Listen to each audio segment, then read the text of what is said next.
नमस्कार दोस्तों, आज हम आपको ले चलेंगे एक रोमांचक यात्रा पर प्राचीन भारत के इतिहास की ओर, जहां सभ्यताएं जन्म लेती हैं, धर्मों की नींव रखी जाती है और महान सम्राटों की गाथाएं रची जाती हैं। तो चलिए शुरू करते हैं भारत की धरती की सबसे पहली कहानी से।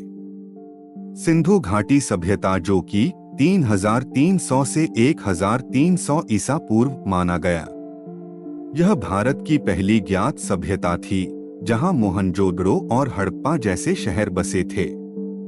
सड़कें सीधी थीं, घरों में बाथरूम थे और जल निकासी की बेहतरीन व्यवस्था थी। हजारों साल पहले भारत इतनी उन्नत सभ्यता को जन्म दे चुका था। सिंधु घाटी सभ्यता के बाद शुरुआत हुई वैदिक काल की, जो 1500 से 500 ईसा पूर्व थी। इस काल में आर्यों का आगमन हुआ और इसी काल में ऋग्वेद की रचना हुई थी और जनजातियों से जनपद बनने लगे।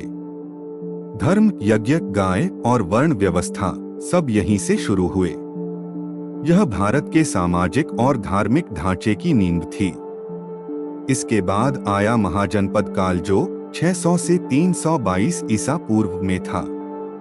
भारत अब बंट चुका था 16 महाजनपदों में, मगध, कौशल, वत्स, अवंती आदि। लेकिन मगध सबसे शक्तिशाली बनकर उभरा और इसी समय जन्म लेते हैं महात्मा बुद्ध और महावीर, जिनकी शिक्षाओं ने भारत ही नहीं पूरी दुनिया को प्रभावित किया। फिर आया मौर्य साम्राज्य, जो 322-185 ईसा पूर्व रहा। चंद्रगुप्त मौर्य ने एक विशाल साम्राज्य की नींव रखी।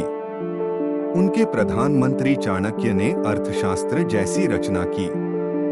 फिर आया अशोक महान, जिसने युद्ध छोड़कर बौद्ध धर्म को अपनाया और उसे पूरी एशिया में फैलाया। इसके बाद आया गुप्त साम्राज्य, जो 320 से 550 ईस्वी था। अब ये भारत का स्वर्ण युग था।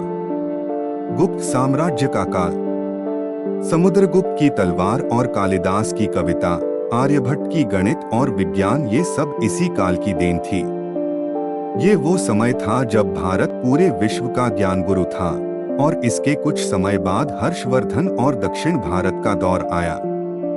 हर्षवर्धन ने उत्तर भारत को एक बार फिर संगठित किया। इसी समय दक्षिण में चोल, चेर और पांड्य जैसे शक्तिशाली वंश भी उभर रहे थे।